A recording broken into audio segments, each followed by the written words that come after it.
नमस्कार दोस्तों आज हम पढ़ेंगे भारत की एक अभूतपूर्व घटना 1857 की क्रांति के बारे में। तो भारत से संबंधित ये वीडियो होगा। इससे पहले हमने राजस्थान की क्रांति देखी थी। अगर आपने नहीं देखी है तो आपको पता होगा कि वीडियो का लिंक कहाँ मिलेगा, तो वहाँ जाकर आप देख लेना। तो आज हम चर्चा करने वाले हैं 1857 की क्रांति के बारे में। और कुछ ही मेरे बेनिफिट की बात देख लेना, जो चीज़ आपको पसंद आए। दूसरा, आप टेलीग्राम चैनल जरूर ज्वाइन कर लेना, नीचे लिंक मिल जाएगा, स्टडी मित्र दीपक। तो आज के इस वीडियो में हम क्या क्या पढ़ेंगे, क्रांति से संबंधित वो सभी चीजें पढ़ेंगे जो एग्जाम में पूछी जाती है। ठीक है, जो भी महत्वपूर्ण चीजें जैसे योजना, कारण, घटना, कैसे क्रांति की शुरुआत हुई, क्यों असफल हो गई और उसके क्या रिजल्ट रहे, और क्या क्रांति से पहले भी कोई विद्रोह हुए थे, इसके अलावा कोई जो भी अन्य बातें हैं जो एग्जाम में पूछी जाती है, वो सारे हम इस वीडियो के अंदर देखेंगे। तो वीडियो को बड़े ध्यान से देखना, ठीक है। काफी मेहनत लगी है वीडियो को बनाने में, तो कमेंट करना मत भूलना। चलिए शुरू करते हैं। तो दोस्तों 1857 की क्रांति जब हुई, उस समय ब्रिटेन के अंदर जो प्रधानमंत्री थे, वह भी हमें ध्यान रखना है कि कौन थे उस समय ब्रिटेन के प्रधानमंत्री। तो उस समय ब्रिटेन के प्रधानमंत्री एक आम आदमी थे, जो आम खाकर क्या रहते थे, मस्त, यानी पाम, आम और पाम। ठीक है, तो पामस्टन जो थे वो ब्रिटेन के प्रधानमंत्री थे। कौन थे? पामस्टन। कौन थे? पामस्टन। और उस समय ब्रिटेन की जो महारानी थी, या कह लो इंग्लैंड की जो महारानी थी, वह थी महारानी विक्टोरिया। ठीक है, आ गया समझ में। 1857 की क्रांति के समय प्रधानमंत्री थे पामस्टन, महारानी थी महारानी विक्टोरिया। और भारत के अंदर पूछे कि गवर्नर जनरल कौन थे उस समय, तो उस समय गवर्नर जनरल थे दोस्तों लॉर्ड कैनिंग, जो कि बाद में वायसराय भी बने थे भारत के पहले। तो भारत के अंतिम गवर्नर जनरल कौन थे? Lord Canning. भारत के पहले वायसराय कौन थे? तो वे भी थे कौन? Lord Canning. ठीक है, ये हो गई हमारी कुछ महत्वपूर्ण बात। अब बात करते हैं दोस्तों कि जब अंग्रेज आए थे, 1600 के अंदर आए थे अंग्रेज भारत। ठीक है, तो इनका मेन उद्देश्य क्या था जब आए थे? तो ईस्ट इंडिया कंपनी के माध्यम से आए थे। किस हिसाब से? व्यापार करने। इस रास्ते से जो हमने समुद्र में रोड बनाई है ना, डामर की, इसी रास्ते से आए थे ये। तो इस रास्ते से आए थे अंग्रेज, व्यापार करने के उद्देश्य से आए थे। लेकिन व्यापार करने के साथ साथ इन्होंने भारत, जो सोने की चिड़िया कहलाता था, उसे भी खोखला कर दिया और सारा माल कहाँ पहुंचाने लग गए थे? ब्रिटेन, अपने देश के अंदर पहुंचाने लग गए थे। तो ये किसकी अनुमति लेकर आए थे? तो ये दोस्तों ये गौरी सी मैडम की अनुमति लेकर आए थे भारत जब आए थे। ठीक है, और ये गौरी सी मैम का नाम क्या है? इनका नाम है क्वीन एलिजाबेथ, यानी महारानी एलिजाबेथ की परमिशन ली। किसने? ईस्ट इंडिया कंपनी ने, व्यापार करने के लिए। और परमिशन लेने के बाद ये यहाँ से होते हुए सीधा कहाँ आ गए? भारत आ गए। और व्यापार के साथ साथ धीरे धीरे इन्होंने जो है भारत के क्षेत्रों पर भी कब्जा करना शुरू कर दिया। और इतना कब्जा कर लिया काफी सारा कि इनकी खुद का मतलब शासन चलने लग गया था क्षेत्रों पर। और उसके बाद एक बैटल ऑफ प्लासी भी हुआ 1757 के अंदर। ठीक है, और हम क्या पढ़ेंगे? 1857 पढ़ेंगे, मतलब 100 वर्ष का गैप हो जाएगा बैटल ऑफ प्लासी और 1857 की क्रांति के बीच। तो बैटल ऑफ प्लासी किसके बीच हुआ था? सिराजुद्दौला और अंग्रेजों के बीच हुआ था, है ना, बंगाल के नवाब। बैटल ऑफ प्लासी के अंदर दोस्तों अंग्रेज जीत जाते हैं और बंगाल पर, यानी कि इधर वाले क्षेत्र पर जो है अंग्रेजों का कब्जा हो जाता है। किसने? बैटल ऑफ प्लासी के बाद। यहां तक तो बात हुई कि केवल बंगाल पर इनका पूर्णतः अधिकार होता है। लेकिन उसके बाद 1764 के अंदर एक और युद्ध होता है, बक्सर का युद्ध। ठीक है, इस युद्ध के अंदर भी अंग्रेज जीत जाते हैं और पूरी तरीके से एक समझ लो कि भारत पर एक तरीके से इन्हीं का शासन स्थापित हो जाता है। कैसे? क्योंकि इसके अंदर बहुत मेन खिलाड़ी लड़ते हैं कुल मिला के भारत के, और उनको हरा देते हैं अंग्रेज। कौन कौन थे वो देखते हैं। देखो, दिल्ली से तो थे शाह आलम, इधर लिख देता हूं, दिल्ली से थे शाह आलम। ठीक है, दिल्ली से शाह आलम। अवध से थे शुजाउद्दौला। सिराजुद्दौला तो पहले लड़ चुके हैं, अब कौन है? शुजाउद्दौला। ठीक है, और एक जो थे बंगाल के नवाब थे मीर कासिम। ये तीनों एक तरफ थे। ठीक है, और एक तरफ थी हेक्टर मुनरो, अंग्रेज था हेक्टर मुनरो, इसके नेतृत्व में अंग्रेजी सेना लड़ी थी। तो इसने मिलके इनको हरा दिया और भारत पे एक तरीके से बक्सर के युद्ध के बाद जो है पूर्णतः लगभग अंग्रेजों का कब्जा हो गया। काफी जो क्षेत्र था वो भारत का, वो अंग्रेजों के पास चला गया था।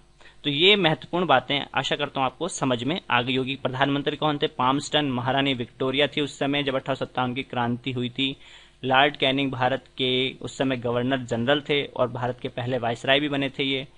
ईस्ट इंडिया कंपनी आई थी, जब आई थी तो क्वीन एलिजाबेथ थी उस समय 1600 के आसपास, ठीक है, परमिशन लेकर आई थी व्यापार करने के लिए। बैटल ऑफ प्लासी कब हुआ था? 1757 के अंदर हुआ था, सिराजुद्दौला और अंग्रेजों के मध्य। और बैटल ऑफ बक्सर कब हुआ था? 1764 के अंदर हुआ था। किन किन के बीच हुआ था? तो शाह आलम, शुजाउद्दौला और मीर कासिम, तीनों सेनाएं एक तरफ, और एक तरफ अंग्रेज जो था हेक्टर मुनरो, इनके बीच हुआ था। तो ये चीजें भी एग्जाम में पूछी जाती हैं, तो ध्यान से याद कर लेना। चलिए आगे बढ़ते हैं। अब 1857 की जो क्रांति हुई दोस्तों, तो इसमें कई कारण रहे, ठीक है, क्योंकि देखिए यहाँ पर इमेज के माध्यम से समझाता हूँ आपको। सैनिक वर्ग भी नाराज था, ठीक है, राजा वर्ग भी नाराज हो गए थे, किसान भी टैक्स के कारण जो है नाराज चल रहा था। इसके अलावा जो कारीगर थे, हस्तशिल्प कारीगर, इनको प्रोत्साहन नहीं मिल पा रहा था अंग्रेजों के कारण, तो ये भी नाराज हो गए। इसके अलावा धार्मिक छेड़छाड़ की वजह से जो है दोस्तों, समाज तो नाराज था ही, पंडित मौलवी ये भी नाराज थे। तो समाज का काफी जो वर्ग है वो अंग्रेजों से नाराज हो चुका था। तो इतनी नाराजगी के बाद दोस्तों क्रांति तो होनी ही थी, विद्रोह तो होना ही था। तो क्या कारण रहे वो जरा हम देख लेते हैं। तो हम सबसे पहले देखते हैं राजनीतिक कारण। राजनीतिक कारण में देखते हैं हम वेलेजली की सहायक संधि। तो दोस्तों लॉर्ड वेलेजली जो है दोस्तों खुद को क्या कहता था? बंगाल का शेर। बंगाल का शेर मानता था अपने आप को, ये भी ध्यान रख लेना, बंगाल का शेर किसे कहा जाता है? तो लॉर्ड वेलेजली जो है अपने आप को बंगाल का शेर मानता था। अब इस सहायक संधियों के अंदर क्या होता था दोस्तों कि राजाओं को जो है कुछ सहायता दी जाती थी अंग्रेजों के द्वारा, ठीक है, रक्षा के लिए मान लो, मतलब कंपनी जो थी ईस्ट इंडिया कंपनी, वो उनकी रक्षा के लिए सैनिक टुकड़ी दे देती थी। उसके अलावा एक ब्रिटिश रेजिडेंट नियुक्त कर देती थी। बदले में जो है राजा को, कंपनी को कुछ जो भी आर्थिक रूप से, मतलब पैसे वगैरह जो भी रकम थी वो देनी पड़ती थी। लेकिन धीरे धीरे अंग्रेजों ने क्या कहा, जो राजा थे, जो अपने राज्य के लिए नीतियां बनाते थे, उन नीतियों में भी छेड़छाड़ करना शुरू कर दिया था। तो इससे भी राजा नाराज हो गए थे। तो इन सहायक संधियों के तहत क्या करते थे अंग्रेज, जो राजा थे उनको अपने अधीन कर लेते थे, मतलब नाम का राजा रह गया वो उस राज्य का, बाकी शासन कौन चला रहा है? अंग्रेज जैसा वो चाह रहे हैं। तो राजनीतिक कारणों में वेलेजली की सहायक संधि भी बहुत महत्वपूर्ण रोल अदा करती है। उसके अलावा डलहौजी की वेबगत नीति, ये तो बहुत बड़ा रोल अदा करती है। एक तरीके से मान लो गोद निषेध नीति या हड़प नीति, ठीक है। इसके तहत क्या है, डलहौजी ने कई रियासतों को हड़प लिया था जबरदस्ती, ठीक है। एक इन्होंने चलाई थी गोद निषेध नीति, जिसके तहत क्या होता था, अगर कोई राजा निसंतान है, ठीक है, तो वह अन्य कोई पुत्र गोद नहीं ले सकता। अगर किसी राजा की संतान नहीं है तो वे रियासत सीधे जो है वो ब्रिटिश सरकार के अंडर में आ जाएगी, यानी कि कंपनी के अधीन हो जाएगी वह रियासत। तो डलहौजी लेकर आए थे ये नीति 1848 के अंदर, ठीक है। इनमें इन्होंने दोस्तों क्या करा, सबसे पहले सतारा, महाराष्ट्र के अंदर आता है, सतारा को अपने 1848 के अंदर जो है इस पर अंग्रेज मतलब ब्रिटिश सरकार के अंदर मिला लिया था। किसको? सतारा को 1848 में।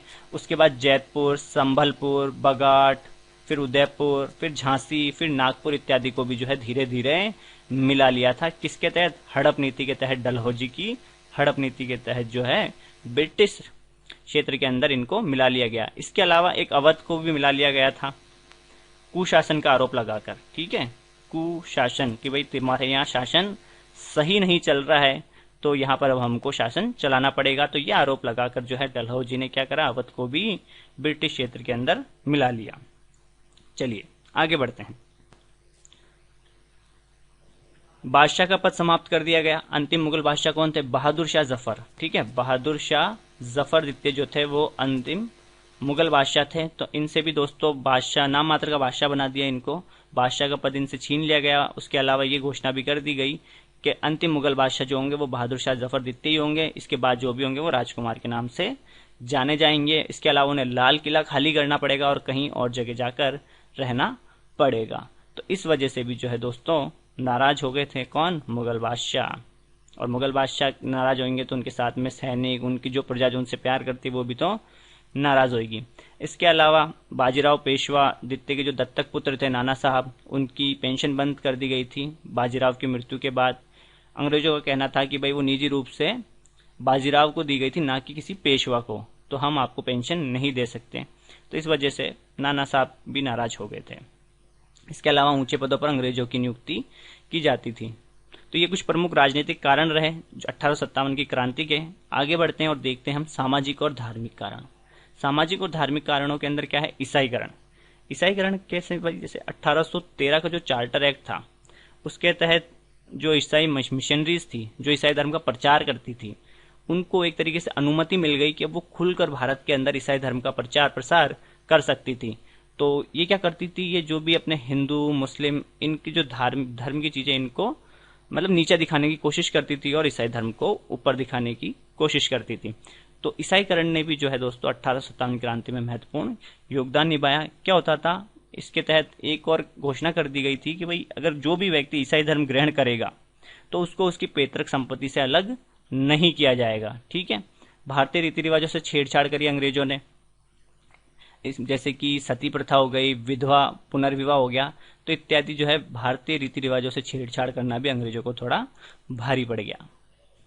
आर्थिक कारणों के अंदर देखें तो आर्थिक कारणों के अंदर दोस्तों महंगे उत्पाद, जैसे अंग्रेज जो क्या करते थे, भारत से जो कच्चा माल होता था वो कच्चा माल लेकर कहाँ चल जाते थे, ब्रिटेन लेकर चल जाते थे। भारत के अंदर कच्चा माल कहाँ लेकर चले गए, अपने ब्रिटेन लेकर चले गए, इंग्लैंड लेकर चले गए। वापस से वहां पर तैयार किया हुआ माल भारत लेकर आ गए और यहाँ पर बेचते थे महंगे उनको। ठीक है, तो इससे भारतीयों की जेब तो खाली होगी ना जब कोई प्रोडक्ट महंगा मिलेगा तो। ठीक है, तो महंगे उत्पाद भी जो है आर्थिक कारणों के अंदर आते हैं। भू राजस्व नीति, इसने भी बहुत महत्वपूर्ण रोल निभाया। सिर्फ सैनिक वर्ग ही नाराज नहीं था, किसान वर्ग भी बहुत ज्यादा नाराज था। तो 1857 की क्रांति में दोस्तों किसानों का भी मेन रोल रहा है। अंग्रेजों ने बहुत ज्यादा क्या कर दिया, टैक्स बढ़ा दिया। ठीक है, टैक्स मतलब टैक्स, अलग अलग प्रकार के टैक्स लगाए। जब हम पढ़ते हैं ना भू राजस्व व्यवस्था, अंग्रेजों वाली नीति, तो उसके अंदर 3 प्रकार के टैक्स पड़ते हैं। एक तो रेतवाड़ी बंदोबस्त, फिर एक महलवाड़ी बंदोबस्त आ जाता है और एक रेतवाड़ी बंदोबस्त आ जाता है। तो कुल मिलाकर किसानों पर काफी भार पड़ रहा था टैक्स का। अब जब किसान टैक्स नहीं भर पाएंगे या फिर जो भी कर्ज है उसको चुकाने के लिए कर्जदार या फिर किसी न किसी से ऋण लेंगे और कर्जदार बन जाएंगे। अब जब वो कर्ज नहीं चुका पाएंगे तो उनकी जमीन पर क्या है दोस्तों, कब्जा कर लिया जाता था। तो वे बेचारे जो किसान थे वे भी भूमि विहीन हो जाते थे। तो किसान वर्ग भी नाराज हो गया अंग्रेजों की नीतियों से। इसके अलावा हस्तशिल्प का अंत, क्या होता था, जैसे ये मान लीजिए ये बैठे हैं, ये कला जो है इन राजा साहब को पसंद आ गई। ठीक है, इनकी कला, ये हस्तशिल्प कारीगर की, तो ये क्या इनको थोड़ी आर्थिक रूप से सहायता भी दे देते थे। इसके अलावा मतलब कृपा पात्र हो जाते थे कुल मिला के हस्तशिल्प कारीगर, इनके प्रोत्साहन मिल जाता था राजा से, तो इनका भी अच्छा खासा गुजर बसर हो जाता था। लेकिन अंग्रेजों के अंडर में आने के कारण, मतलब अगर जो शासन था राज्य का वो जब अंग्रेजों के अंडर आ गया तो इनकी जो टैलेंट की कदर थी वो भी खत्म हो गई। तो इनको जो मिलने वाली सहायता है वो भी बंद हो गई। तो हस्तशिल्प का भी अंत हो गया। सैनिक कारण, बहुत ही महत्वपूर्ण कारण 1857 की क्रांति का। सैनिक कारण, तो सैनिक क्यों नाराज हो रखे थे। एक तो समुद्र पार जब जाते थे सैनिक तो उनको अलग से एक भत्ता दिया जाता था। जैसे मान लो कोई सैनिक जम्मू कश्मीर में ड्यूटी कर रहा है या छत्तीसगढ़ के अंदर नक्सलवादी एरिया में कर रहा है ना, तो वहां पर शायद सैनिकों को, मुझे ज्यादा जानकारी तो नहीं है, आपको हो तो बताना कमेंट बॉक्स में, उनको शायद अलग से भत्ता और एक्स्ट्रा दिया जाता है। जब भी यहाँ पर ऐसी किसी जगह पर जाते हैं तो सैनिकों को भी जो समुद्र पार जाने पर भत्ता दिया जाता था वो बंद कर दिया गया था। उसके अलावा एक चीज और कह दी गई थी 1856 में लॉर्ड कैनिंग के द्वारा कि जो भी नए सैनिक भर्ती होंगे उनको वहां ब्रिटेन के अंदर जाके सेवा जरूर देनी पड़ेगी एक बार। तो ये अलग था जबरदस्ती। और भारतीय सैनिक जो थे, भारतीय जो लोग थे, वह कहीं समुद्र पार जाना जो है धार्मिक भावना के विरुद्ध मानते थे। मतलब धर्म कुल मिला के उनको लगता था कि अपना धर्म चेंज हो जाएगा। ठीक है, तो उनकी धार्मिक भावना को ठेस पहुंचती थी, इस कारण से वो समुद्र पार जाने से भी मना करते थे। भारतीय सैनिकों को अंग्रेजी सैनिकों के मुकाबले जो है कम वेतन मिलता था। नेक्स्ट, उच्च पदों पर अंग्रेजों की नियुक्ति की जाती थी। ज्यादा से ज्यादा शायद हवलदार यानी कि सूबेदार बना दिया जाता था भारतीय लोगों को। बाकी ऊंचे पदों पर अंग्रेजी नियुक्त होते थे। इस कारण जो है भारतीय सैनिकों को हमेशा अंग्रेजों को सैल्यूट करना पड़ता था। डाक व्यवस्था की, जो निःशुल्क डाक व्यवस्था चलती थी सैनिकों के लिए, वो 1854 में वो भी बंद कर दी गई। जिससे कांटेक्ट हो सकता है वही चीज इन्होंने बंद कर दी। मेन जो कारण, तात्कालीन कारण कहा जाता है, वो कहा जाता है चर्बी वाले कारतूसों का प्रयोग, जिसकी वजह से विद्रोह का आरंभ होता है। तो चलिए, मेन घटना क्या है, चर्बी वाले कारतूस, तात्कालिक कारण। बाकी भी बहुत इंपॉर्टेंट कारण है जिन्होंने पूरी भूमिका निभाई है, ठीक है, पर घटना कहां से शुरू होती है, चर्बी वाले कारतूसों के कारण। तो अंग्रेजों ने एक जबरदस्ती का पंगा ले लिया। चलिए, तो सबसे पहले हम कारतूस वाली बात कर लेते हैं जिससे क्रांति स्टार्ट होती है। तो एक राइफल आई थी दोस्तों, ब्राउन बेस राइफल। पहले एक राइफल चलती थी जिसका नाम क्या है, ब्राउन बेस राइफल। तो उसके बाद अंग्रेजों ने उसको रिप्लेस करने के लिए एक और नई राइफल लेकर आए जिसका नाम था एनफील्ड राइफल। क्या था, एनफील्ड राइफल। सबसे पहले अंग्रेजों ने इसका प्रयोग क्रीमिया के युद्ध में किया था। क्रीमिया के युद्ध के अंदर एक साइड रशिया था और एक साइड तुर्की, ब्रिटेन, कुछ जो थे वो देश थे, जिसमें रूस ने अच्छा खासा क्षेत्र पर कब्जा कर लिया था एक तरीके से। तो ब्रिटिश सेना की भी हार हुई थी।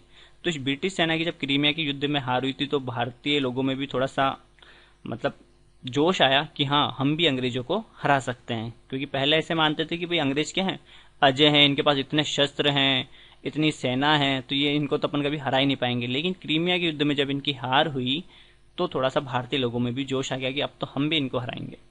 तो ब्राउन बेस राइफल की जगह एनफील्ड राइफल आई और इस एनफील्ड राइफल ने भारत में मचा दिया बहुत ही बड़ा पंगा। तो सैनिकों के अंदर इस राइफल से संबंधित एक अफवाह फैल गई थी दोस्तों कि इस राइफल में जो कारतूस लगा होता है, ठीक है, इस राइफल में जो ये कारतूस लगता है, इस कारतूस के ऊपर गाय और सूअर की चर्बी का लेप या मतलब कुल मिला के गाय और सूअर की चर्बी प्रयोग में ली गई है। अब इस कारतूस को क्या है, यहां से मुंह से खोलना पड़ता था। अब गाय जो है हिंदू धर्म में पवित्र मानी जाती है और सूअर जो है वो मुस्लिम धर्म में अपवित्र माना जाता है। तो हिंदू और मुस्लिम दोनों सैनिकों की धार्मिक भावनाओं को इससे ठेस पहुंची और कुल मिलाकर ये इस एनफील्ड राइफल का प्रयोग नहीं करना चाहते थे, पर अंग्रेजों ने जबरदस्ती इसका प्रयोग कराने की कोशिश की थी। क्या होता था, यहां से इसको छीलना पड़ता था, उसके बाद इस कारतूस को यहाँ पे ये बारूद डालकर भर रहा है, ठीक है, और उसके बाद यहाँ पर ये इसको ठोकना पड़ता था। तो कुछ इस प्रकार से प्रोसेस ये रहता था। लेकिन सैनिकों को ये वाला प्रोसेस जो है पसंद नहीं था कुल मिला के, क्योंकि धार्मिक भावनाएं जो हैं वो आहत हो रही थी इस वजह से। चलिए आगे बढ़ते हैं। पहली घटना कब घटी इन चर्बी वाले कारतूसों की वजह से? तो ये घटती है दोस्तों बंगाल के अंदर एक छावनी थी, बैरकपुर छावनी। 29 मार्च 1857 को ये घटना यहाँ पर घटती है। क्या होता है, यहाँ की जो सैनिक टुकड़ी थी 34वीं रेजिमेंट थी, यहाँ पर कौन सी थी, बैरकपुर में 34वीं रेजिमेंट। 34वीं रेजिमेंट थी कहां पर दोस्तों, बंगाल के अंदर, बैरकपुर के अंदर। तो यहाँ के एक सैनिक थे, कौन, मंगल पांडे। ये यूपी के बलिया जिले के रहने वाले थे, कौन, मंगल पांडे। तो मंगल पांडे को दोस्तों अंग्रेजों ने मतलब ट्रेनिंग के लिए तो लाए थे राइफल कि भाई सैनिकों को सिखाएंगे, इसका प्रशिक्षण देंगे।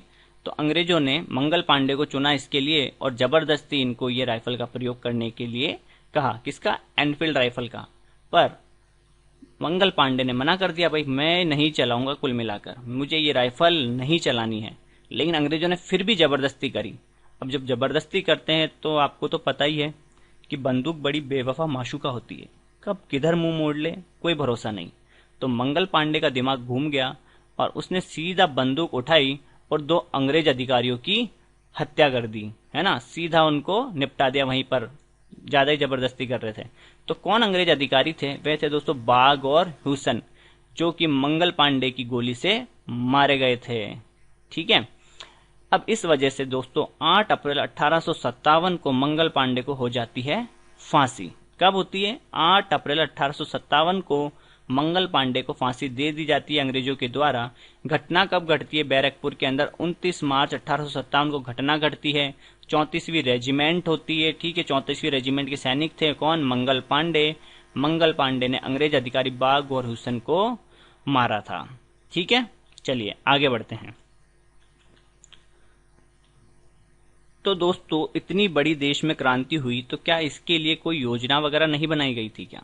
तो दोस्तों योजना बनाई गई थी और योजना बनाई गई थी भारत से बाहर, कहां, लंदन के अंदर। ठीक है, कैसे बनती है योजना ये देख लेते हैं हम। तो कानपुर के नाना साहब की इधर से क्या कर रखी है, पेंशन बंद है। ठीक है, आपको बताया था मैंने जब कारण पढ़ रहे थे अपन, राजनीतिक कारण। और इधर सतारा को जो है जबरदस्ती 1848 के अंदर डलहौजी ने मतलब कब्जा कर लिया था, हड़प लिया था। तो दोनों अपने अपने कारणों से नाराज थे, कौन, कानपुर वाले और सतारा वाले। तो ये कहाँ गए, लंदन। किसको भेजा, कानपुर से गए थे अजीमुल्ला खां और सतारा से गए थे रंगाजी बापू या राणोजी बापू। दोनों अपने अपनी कंप्लेन दर्ज कराने कहाँ गए, लंदन। दोनों की मुलाकात होती है लंदन के अंदर, और यहाँ पर ये ढंग से इनको शायद जवाब वगैरह नहीं मिल पाता है, तो उसके बाद ये बनाते हैं क्रांति की योजना और क्रांति की डेट डिसाइड करते हैं। कौन सी? 31 मई 1857, कि भाई हम 31 मई 1857 को क्या करेंगे? क्रांति करेंगे। पर क्रांति कैसे करेंगे? अपने जो भी सैनिक है उनको अपने पक्ष में कैसे लेंगे, कि कौन अपने पक्ष में है, सैनिक कौन से लोग अपने पक्ष में हैं और कौन नहीं। तो उसके लिए इन्होंने एक सिंबल तैयार किया, यानी कि चिन्ह तैयार किया क्रांति का, और वह क्रांति का चिन्ह था कमल का फूल और रोटी, यानी चपाती। तो हर जगह जहां जहां कमल का फूल दे सकते हैं वहां कमल का फूल देंगे, जो क्रांति के लिए तैयार है वह कमल का फूल एक्सेप्ट करेंगे और हमारा साथ देंगे, जहां कमल का फूल नहीं है वहां चपाती दे देंगे। ठीक है, तो कुल इस प्रकार से ये योजना बनाई गई थी। डेट डिसाइड की गई थी 31 मई 1857 को। ठीक है दोस्तों, कौन गए थे लंदन? अजीमुल्ला खां, इनके सलाहकार थे कौन? नाना साहब के, और इधर राणोजी बापू गए थे सतारा से। चलिए आगे बढ़ते हैं। विद्रोह के प्रमुख केंद्र और उनके नेता। देखो वहां पर बैरकपुर में घटना घट चुकी है। अब विद्रोह के प्रमुख कौन कौन से केंद्र थे, यहां से भी परीक्षा में एग्जाम पूछे जाते हैं, और वहां पर कौन कौन से जो नेता थे जिन्होंने नेतृत्व किया था विद्रोह का, वो नाम हमसे परीक्षा में पूछे जाते हैं। तो देख लेते हैं। सबसे पहले दिल्ली, मेरठ, बरेली, लखनऊ, फैजाबाद, इलाहाबाद, ग्वालियर, कानपुर, झांसी, जगदीशपुर और संभलपुर। तो मतलब अपन देखें तो उत्तर भारत के अंदर मुख्यतः ये विद्रोह हुआ है, जो कि इस विद्रोह की असफलता का कारण भी, अगर पूरे भारत में अगर ये विद्रोह होता तो हो सकता है कुछ स्वरूप जो है वो अलग ही होता। तो यहाँ के प्रमुख नेता कौन कौन थे वो जरा देख लेते हैं। तो दिल्ली के अंदर अंतिम मुगल बादशाह बहादुर शाह जफर द्वितीय, ठीक है, विद्रोह के क्रांति के नेता बनेंगे, लेकिन मेन जो रोल निभाएंगे वो निभाएंगे बखत खां। मेरठ के अंदर थे कदम सिंह, बरेली में थे खान बहादुर। ये बहादुर शाह जफर द्वितीय ने ही इनको उपाधि दी थी, ये खान बहादुर की। इनका नाम क्या है? बखत खां, जो मुख्यतः क्रांति को संभालेंगे एक तरीके से। ठीक है, लेकिन नेतृत्वकर्ता किसको बनाया गया था? बहादुर शाह जफर द्वितीय को। चलिए आगे बढ़ते हैं। बरेली के अंदर खान बहादुर खान हो गए, इधर बेगम हजरत महल हो गई, लखनऊ के अंदर वजीर अली शाह की पत्नी थी, और फैजाबाद के अंदर मौलवी अहमदुल्ला ने नेतृत्व किया, जगदीशपुर के अंदर कुंवर सिंह ने, तो जगदीश जो थे वो कुंवारे ही थे, ऐसे याद कर लेना मतलब। और लखनऊ वाले का कैसे याद रखेंगे? वैसे जैसे लाख आ रहा है तो उधर हजार आ रहा है, हजरत। बरेली में खान बहादुर है, बै से बरेली और बै से बहादुर। रेल जो है, रेल से ध्यान रखना, बरेली, और रेल कौन चलाते हैं? बहादुर लोग चलाते हैं। उसके अलावा कानपुर में नाना साहब, इलाहाबाद के अंदर झांसी के अंदर रानी लक्ष्मीबाई, ग्वालियर के अंदर तात्या टोपे, इलाहाबाद के अंदर लियाकत अली, और संभलपुर के अंदर उड़ीसा के अंदर है तो सुरेंद्र शाही और उज्जवल शाही। ठीक है, वापस से एक बार नाम याद करा देता हूं। बहादुर शाह जफर द्वितीय दिल्ली, मेरठ में कदम सिंह, बरेली में खान बहादुर खान, लखनऊ में बेगम हजरत महल, फैजाबाद में मौलवी अहमदुल्ला, जगदीशपुर में कुंवर सिंह, कानपुर में नाना साहब, झांसी में रानी लक्ष्मीबाई, इलाहाबाद में लियाकत अली, और ग्वालियर में तात्या टोपे, और संभलपुर में दोस्तों सुरेंद्र शाही और उज्जवल शाही ने जो है विद्रोह का नेतृत्व किया था। ठीक है, सह से संभलपुर और सह से सुरेंद्र शाही, ऐसे ध्यान रख लेना। झांसी का सब जानते हो, ग्वालियर के अंदर तात्या टोपे, कानपुर के नाना साहब, सबको याद है लगभग। तो जगदीश क्या कुंवारे थे तो कुंवर सिंह हो जाएगा, बिहार के अंदर पड़ता है, बिहार का शेर कहा जाता है कुंवर सिंह को। चलिए आगे बढ़ते हैं। क्रांति की शुरुआत कहां से होती है? देखो हमने क्या पढ़ा था, बैरकपुर छावनी के अंदर जो है क्रांति की पहली घटना घटती है, लेकिन क्रांति तब होती है जब बहुत सारे लोग शामिल हो। वहां पर तो सिर्फ मंगल पांडे थे, एक व्यक्ति जिसने 2 अंग्रेजों को निपटा दिया था। पर जब ये पूरे ग्रुप में होगी, समूह के अंदर होगी, बहुत से लोग शामिल होंगे, तो क्रांति मानी जाएगी। तो क्रांति की शुरुआत कहां से होती है? तो दोस्तों क्रांति की शुरुआत होती है मेरठ से। कहां से? मेरठ से। 10 मई 1857 को क्रांति की शुरुआत होती है, और उस दिन रविवार था। ये भी एग्जाम में पूछा जाता है। क्रांति की शुरुआत कहां से हुई? मेरठ से होती है। कब होती है? 10 मई को होती है। कौन सा दिन था? तो रविवार था। क्या होता है, बैरकपुर के अंदर जो घटना घटी थी, मान लो जी ये बैरकपुर से 34वीं रेजिमेंट थी, ठीक है। तो अंग्रेजों ने क्या करा, जब मंगल पांडे ने अटैक कर दिया, उसके बाद 34वीं रेजिमेंट को अंग्रेजों ने भंग कर दिया, और यहाँ के जो सैनिक थे उनको अलग अलग छावनियों के अंदर भेज दिया। अब यहाँ पर अंग्रेजों ने क्या कर दी, गलती कर दी। अब यहाँ की घटना जो है, ये सैनिक वहां पर दूसरी जगह छावनी में जाएंगे तो बताएंगे या नहीं बताएंगे? जरूर बताएंगे। तो जब ये घटना दूसरी छावनियों के सैनिकों ने सुनी तो उनके मन में भी जोश जाग गया और उन्होंने भी विद्रोह करने की ठान ली। तो ऐसे ही 9 मई को क्या होता है, 9 मई को मेरठ के अंदर यहाँ पर भी वही एनफील्ड राइफल का प्रयोग करने की कहा जाता है यहाँ के सैनिकों को, और सैनिक यहाँ के मना कर देते हैं। तो लगभग 85 सैनिकों को अंग्रेज जो है वो जेल में डाल देते हैं। तो इस घटना से जो है दूसरे सैनिक जो थे वो नाराज हो जाते हैं और 10 मई को वह वहां पर विद्रोह कर देते हैं और अंग्रेजों को मारना शुरू कर देते हैं। और जो 85 सैनिकों को जो कैद किया था अंग्रेजों ने उनको छुड़ा लेते हैं और सीधा दिल्ली की ओर निकल चलते हैं। 11 मई को दिल्ली पहुंचते हैं। देखो एक बात ध्यान रखना, मेरठ के अंदर 20वीं नेटिव इन्फेंट्री थी, जो सैनिक टुकड़ी थी कौन सी थी, 20वीं थी। तो यहाँ पर सीधा दिल्ली पहुंचते हैं सैनिक, कब, 11 मई को। और 12 मई को जो है बहादुर शाह जफर द्वितीय को क्रांति का नेता चुन लिया जाता है। पहले तो ये मना कर देते हैं क्योंकि 80 साल से अधिक उम्र का व्यक्ति है, बोले मैं क्रांति को नहीं संभाल पाऊंगा, मेरे बस का नहीं है। लेकिन फिर भी क्रांतिकारी इनसे रिक्वेस्ट करते, जैसे तैसे इनको मनाते हैं। और इनके एक सेनापति जिनका नाम क्या था, बख्त खां, बरेली के अंदर भी जिन्हें खान बहादुर खान की उपाधि दी थी यही व्यक्ति है। तो बख्त खां बोलते हैं कि आप नेतृत्व करता तो बनो, आप नेतृत्व करो क्रांति का, बाकी मैं संभाल लूंगा। तो क्रांति का नेता किन्हें चुना जाता है, बहादुर शाह जफर द्वितीय को। क्रांति कहां से शुरू होती है, मेरठ से। 10 मई 1857 को सैनिक टुकड़ी 20वीं नेटिव इन्फेंट्री थी। चलिए अब क्रांति फैलेगी धीरे धीरे, क्योंकि मेरठ में इतना बड़ा विद्रोह हो चुका है, सैनिक कहाँ निकल चुके हैं, दिल्ली निकल चुके हैं। तो धीरे धीरे पूरे देश में ये खबर फैलेगी और धीरे धीरे अलग अलग जगह क्रांति होगी। तो मेरठ तो पहुंच गए, मेरठ वाले सैनिक तो कहाँ चले गए, दिल्ली चले गए। कदम सिंह मुख्य व्यक्ति है वहां का, और बरेली में बखत खान वगैरह, ये सारे नाम मैंने आपको पहले बता दिए हैं। चलिए झांसी चलते हैं। सबसे पहले झांसी के अंदर गंगाधर राव की विधवा थी कौन, रानी लक्ष्मीबाई। तो वह संभाल रही थी झांसी को और इन्होंने अंग्रेजों के विरुद्ध लड़ाई लड़ी थी। रानी लक्ष्मीबाई को जो है दोस्तों महल परी भी कहा जाता है। 17 जून 1858 को ये अंग्रेज जनरल थे ह्यूरोज, कौन थे, अंग्रेज जनरल ह्यूरोज, उनसे लड़ते हुए शहीद हो गई थी। ठीक है, किन से, जनरल ह्यूरोज। और इनकी मृत्यु के बाद अंग्रेज जनरल ह्यूरोज ने कहा था कि भारतीय क्रांतिकारियों की अकेली मर्द कौन, रानी लक्ष्मीबाई। किसने कहा था, जनरल ह्यूरोज ने कहा था। इनके लिए एक लाइन कही जाती है, खूब लड़ी मर्दानी वो तो झांसी वाली रानी थी। किसने कहा, ये सुभद्रा कुमारी चौहान ने कहा है। ठीक है, तो झांसी में लक्ष्मीबाई ने नेतृत्व किया था, राव गंगाधर राव की पत्नी थी। और 17 जून 1858 को शहीद हो जाती है जनरल ह्यूरोज से लड़ते हुए। इनको महल परी भी कहा जाता है। क्या कहा जाता है, महल परी भी कहा जाता है। चलिए ये कुछ एग्जाम में संबंधित प्रश्न है जो परीक्षा में अपने पूछे जाते हैं। ग्वालियर के अंदर भी झांसी की रानी लक्ष्मीबाई ने तात्या टोपे का साथ दिया था, और ग्वालियर के अंदर जो नेतृत्व करता थे वो थे तात्या टोपे। इनका वास्तविक नाम रामचंद्र पांडुरंग था। इनका मेन जो रोल है वैसे वो राजस्थान के अंदर, क्योंकि राजस्थान में जाते हैं ये। राजस्थान वाला वीडियो मैंने जब डाला था क्रांति का, तो उसमें मैंने आपको तात्या टोपे के बारे में बताया था।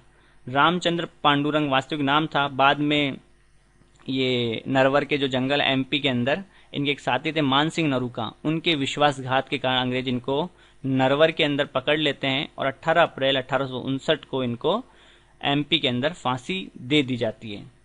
कहाँ पकड़ते हैं, नरवर, कौन सा, एमपी वाला। मैंने राजस्थान के अंदर आपको सीकर में पढ़ा दिया है, तो चेंज कर लेना है ना। चलिए आगे बढ़ते हैं। बेगम हजरत महल पहुंच गए हम, सीधा लखनऊ आ जाओ अब आप यहाँ से। ये लखनऊ के अंदर पहुंच गए। बेगम हजरत महल वाजिद अली शाह की पत्नी थी और अवध की राजधानी थी लखनऊ। तो यहाँ पे शासन संभाल रही थी बेगम हजरत महल, और इन्होंने अपने पुत्र को नवाब घोषित कर दिया था। इनका पुत्र था बिरजिस कादिर। क्या नाम था, बिरजिस कादिर को नवाब घोषित किया और 1857 की क्रांति में कूद गई और क्रांतिकारियों का सहयोग किया। यहाँ पर दोस्तों जो अंग्रेज अधिकारी मारे गए थे वो भी परीक्षा में पूछे गए हैं, तो ये भी ध्यान रखना। सर हेनरी लॉरेंस, कौन, सर हेनरी लॉरेंस, ये चीफ कमिश्नर था यहाँ का, अवध का। ठीक है, तो सैनिकों ने क्या करा, एक ब्रिटिश रेजिडेंसी को घेर लिया था, और उस ब्रिटिश रेजिडेंसी पर जब हमला हुआ तो उस दौरान सर हेनरी लॉरेंस मारे जाते हैं। इसके अलावा एक अंग्रेज अधिकारी हैवलॉक भी जो है यहाँ पर मारे जाते हैं। तो एग्जाम में अगर प्रश्न आ जाए कि सर हेनरी लॉरेंस कहाँ मारे गए थे, तो वो लखनऊ के अंदर। ठीक है, ये ध्यान रखना।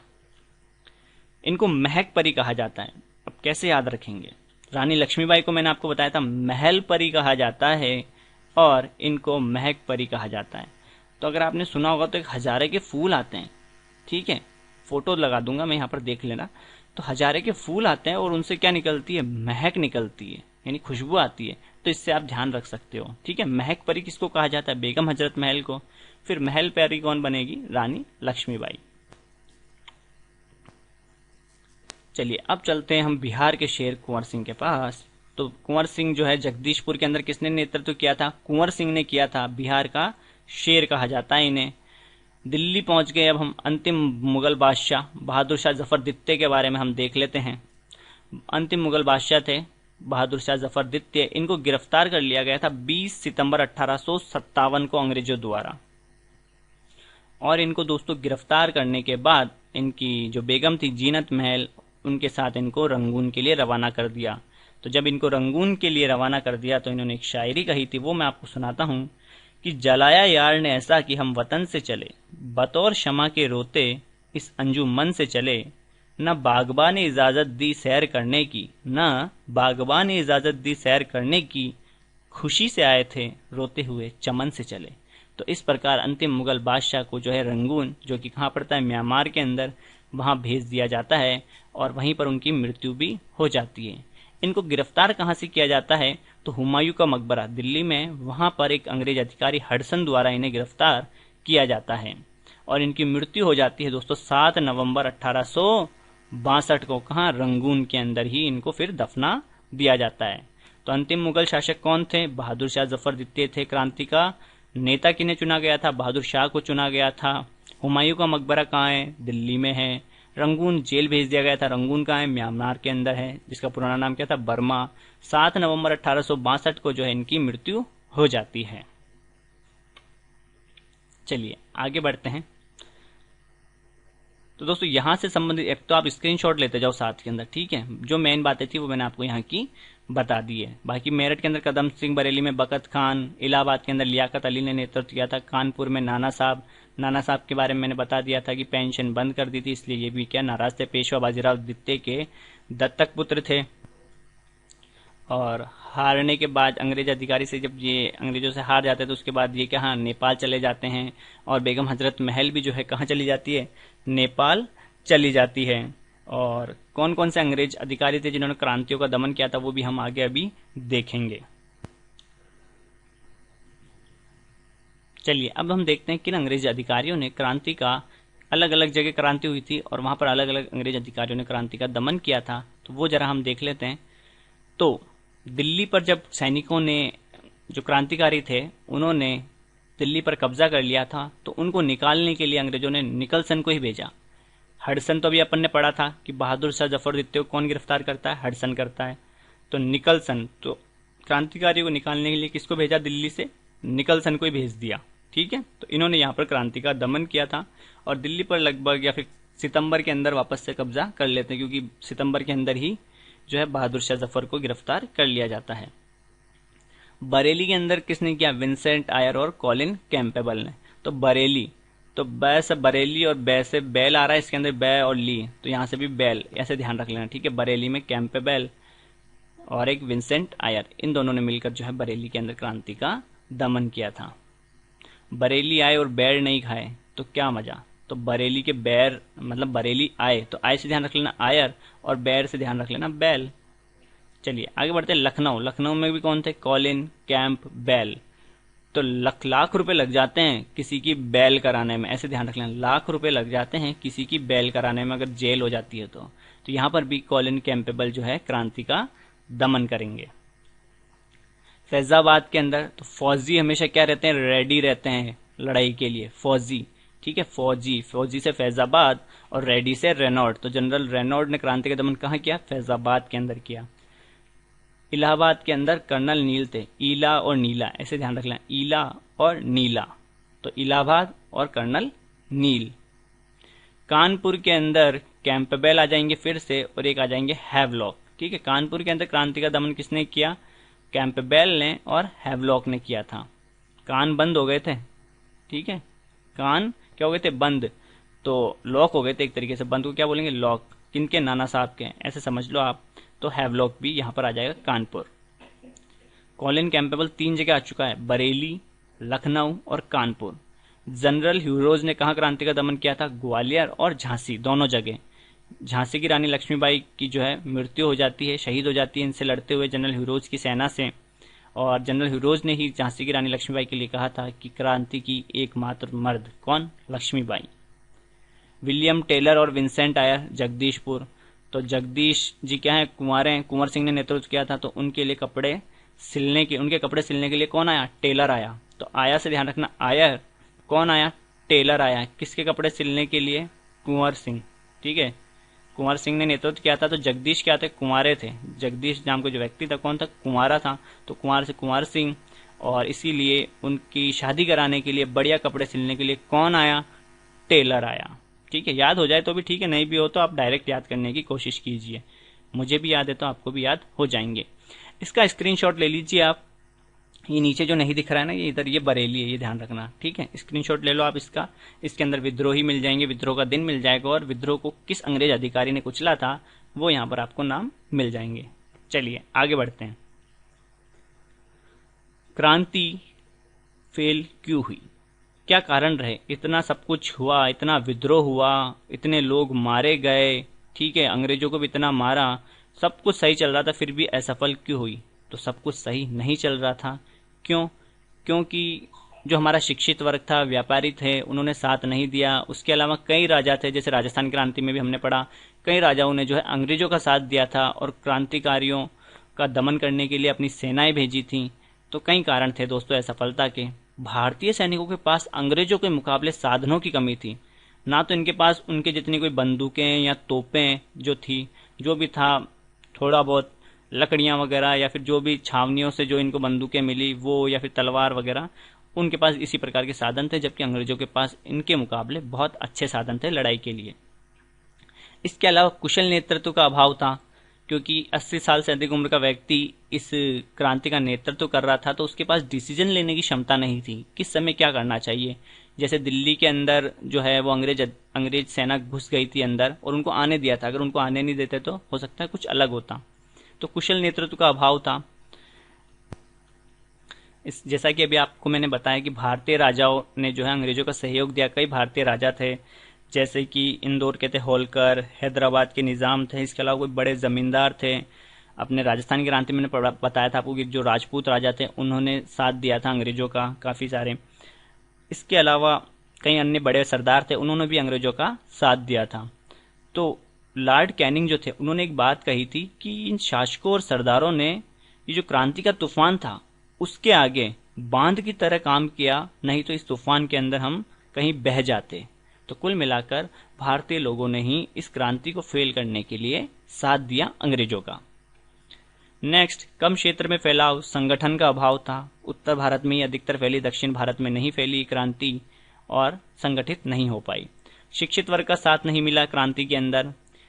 लक्ष्य और स्पष्ट योजना का अभाव था। योजना की तारीख डिसाइड की गई थी 31 मई, लेकिन कोई लक्ष्य नहीं था कि क्या होगा अगर मान लो अंग्रेज चले भी गए तो उससे पहले क्या योजना, कुछ भी नहीं था, बस विद्रोह कर दिया गया था। तो लक्ष्य और स्पष्ट योजना का भी अभाव था। तो इस प्रकार से कुछ असफलता के कारण थे क्रांति के। नेक्स्ट, रिजल्ट क्या रहा क्रांति का? यहां से भी परीक्षा में प्रश्न आते हैं। कंपनी का शासन समाप्त कर दिया गया था 1858 के अंदर। ब्रिटिश क्राउन के अंडर में आ गई थी भारत की जो सत्ता है, भाई वो सीधे अब कौन संभालेगा? ब्रिटेन की सरकार डायरेक्ट संभालेगी। उसके लिए इन्होंने एक पद भी सृजित किया था जिसका नाम था भारतीय राज्य सचिव, और इनकी सहायता के लिए एक परिषद की स्थापना की गई 15 सदस्यों की। गवर्नर जनरल का पद समाप्त कर दिया गया और उसकी जगह लाया गया वायसराय का पद। लॉर्ड कैनिंग जो है पहले वायसराय बनते हैं भारत के, और अंतिम गवर्नर जनरल कौन थे भारत के? Lord Canning. राज्यों की विलय नीति बंद कर दी गई। जो राज्यों को जबरदस्ती हड़पा गया था, ठीक है, उनको बंद कर दिया गया। राजाओं को पुत्र गोद लेने की अनुमति भी दे दी गई। धार्मिक मामलों में हस्तक्षेप बंद कर दिया गया, क्योंकि अंग्रेजों को लगा कि अगर हम ऐसे ही करते रहे तो हम जल्दी ही यहाँ से हमको रवाना होना पड़ेगा। तो इन्होंने धार्मिक मामलों में भी हस्तक्षेप करना बंद कर दिया। यूरोपियन सैनिक अधिक रखने के आदेश दे दिए गए कि अब सेना में जो यूरोपियन सैनिक अधिक रखे जाएंगे। तो इस प्रकार कुछ बदलाव हुआ था क्रांति के बाद। तो ये इस प्रकार का ये परिणाम है, स्क्रीनशॉट लेते जाना आप साथ के अंदर। विद्रोह के बारे में किसने क्या कहा ये देख लो जरा एक बार। वीर सावरकर ने कहा था स्वतंत्रता की पहली लड़ाई। 1857 का जो विद्रोह हुआ उसके बारे में वीर सावरकर ने क्या कहा, स्वतंत्रता की पहली लड़ाई। किसने कहा, वीर सावरकर ने। तो वीर तो क्या लड़ने से डरेंगे क्या, स्वतंत्रता के लिए। तो वीर क्या है, लड़ लेंगे स्वतंत्रता के लिए, ऐसे ध्यान रखना। तो लड़ लेंगे तो लड़ाई से लड़ाई और स्वतंत्रता से स्वतंत्रता। तो स्वतंत्रता की पहली लड़ाई क्या, वीर सावरकर। जेम्स आउटरम और डब्ल्यू टेलर ने इसे हिंदू मुस्लिम षड्यंत्र कहा। तो अंग्रेजों को तो आउट ही कर दिया। जब हिंदू मुस्लिमों ने षड्यंत्र कहा तो क्रांति क्यों हुई, अंग्रेजों को आउट करने के लिए हुई, क्योंकि हिंदू मुस्लिम सैनिकों की धार्मिक भावनाओं को ठेस पहुंचाई थी इन्होंने। तो मेन उद्देश्य क्या रहेगा, अब अंग्रेजों को आउट करना है। तो आउट से ध्यान रखना, जेम्स आउटरम, उसके अलावा एक डब्ल्यू टेलर। टी.आर. होम्स ने इसे सभ्यता और बर्बरता के बीच संघर्ष कहा। और बेंजामिन डिज़रायली ने इन्हें राष्ट्रीय विद्रोह की संज्ञा दी। ठीक है, बेंजामिन डिज़रायली ने क्या कहा, राष्ट्रीय विद्रोह। टी.आर. होम्स ने क्या कहा, सभ्यता और बर्बरता के बीच संघर्ष। जेम्स आउटरम और डब्ल्यू टेलर ने क्या कहा, हिंदू मुस्लिम षड्यंत्र। और वीर सावरकर ने क्या कहा, स्वतंत्रता की पहली लड़ाई। क्रांति से पहले भी कोई विद्रोह हुए थे क्या दोस्तों, ये जरा हम देखते हैं। तो असंतोष तो पहले ही था लोगों में अंग्रेजों के खिलाफ, तो छोटे स्तर पर जो है विद्रोह होते रहे। जैसे कि सन्यासी विद्रोह हुआ था, जो करीबन काफी लंबा चला था, 1770 से 1820 के आसपास चला था ये, जिसका अंत जो है, इस विद्रोह का अंत किसके द्वारा, वारेन हेस्टिंग के द्वारा किया जाता है। और ये नागा और गिरी साधुओं के द्वारा किया गया था, क्योंकि इनके जो भ्रमण है पवित्र स्थानों पर, उस पर उसको अनुमति देने से बंद कर दिया गया था, उस पर प्रतिबंध लगा दिया गया था तीर्थ स्थलों पर घूमने पर। और ये शंकराचार्य के क्या थे, अनुयायी थे। नागा और जो गिरी साधु हैं इनके द्वारा किया गया था बंगाल के अंदर सन्यासी विद्रोह। और इसका जो उल्लेख है दोस्तों हमें मिलता है आनंद मठ के अंदर। किसमें मिलता है, आनंद मठ के अंदर। और आनंद मठ किसने लिखी थी, तो ये लिखी थी बंकिम चंद्र चटर्जी ने। किन्होंने, बंकिम चंद्र चटर्जी ने लिखी थी। चलिए आगे बढ़ते हैं। और कौन से विद्रोह हुए थे, वेल्लोर विद्रोह था 1806 के अंदर। वो जो अंग्रेजों द्वारा जो रीति रिवाजों में हस्तक्षेप किया गया था उस वजह से हुआ था। वेल्लोर कहाँ था, तमिलनाडु में। बैरकपुर विद्रोह 1824 के अंदर भी हुआ था। ठीक है, हम जब क्रांति पढ़ते तो पहली जो घटना है वो भी बैरकपुर के अंदर ही होती है। 29 मार्च को 1857 को मंगल पांडे के द्वारा 2 अंग्रेज अधिकारी को मारा जाता है, बाग और ह्यूसन के द्वारा। लेकिन उससे पहले भी हुआ था एक विद्रोह 1824 के अंदर, छोटा मोटा, जिसमें सैनिकों ने क्या है, समुद्र पार बर्मा में सेवा देने से मना कर दिया था। 47वीं रेजिमेंट थी उस समय, तो उनको सैनिकों को बाहर भेजा जा रहा था म्यांमार के अंदर, बर्मा में, तो उन्होंने मना कर दिया था कुल मिला के। तो छोटा मोटा विद्रोह हुआ था। प्रमुख पुस्तकें, तो दोस्तों इस वीडियो के अंदर आपको लगभग क्रांति से संबंधित जो भी प्रश्न आते हैं एग्जाम में, उन सारी चीजों के बारे में आपको देखने को मिलेगा। इसके बाद दोस्तों हम राजस्थान की क्रांति का क्विज का वीडियो लेकर आएंगे और एक 1857 की क्रांति भारत से संबंधित क्विज का वीडियो भी लेकर आएंगे। वीर सावरकर ने इसे the Indian war of independence पुस्तक, स्वतंत्रता की पहली लड़ाई भी इन्होंने कहा था, तो इन्होंने एक पुस्तक लिखी the Indian war of independence. इसके अलावा अशोक मेहता ने द ग्रेट रिबेलियन कहा। ठीक है, एस.एन. सेन ने वही नाम दिया है 1857। और भारत सरकार द्वारा जो है 1857 के इतिहास लिखने के लिए जिसे दिया गया था, जिन्होंने लिखा था, पहले तो मजूमदार को नियुक्त किया गया था, लेकिन मजूमदार के द्वारा जो लिखा गए थे 1857 की क्रांति, वो किसी तरीके से जो है भारतीय प्रशासन ने एक्सेप्ट नहीं की। और उसके बाद डॉक्टर ताराचंद जो थे उन्होंने वो 1857 की क्रांति के बारे में लिखा था। तो सरकारी इतिहासकार कौन है, ताराचंद जी। इसके अलावा इकबाल हुसैन की पुस्तक थी religion and ideology of the rebel of 1857। तो ये कुछ प्रमुख पुस्तकें हैं। तो दोस्तों आशा करता हूँ आपको 1857 की क्रांति का ये वीडियो पसंद आया होगा। वीडियो पसंद आया होगा तो अपने दोस्तों के साथ शेयर करें। चैनल पे नए तो चैनल को सब्सक्राइब कर दें, अच्छा लगा हो तो लाइक कर दें। जय हिंद, जय भारत।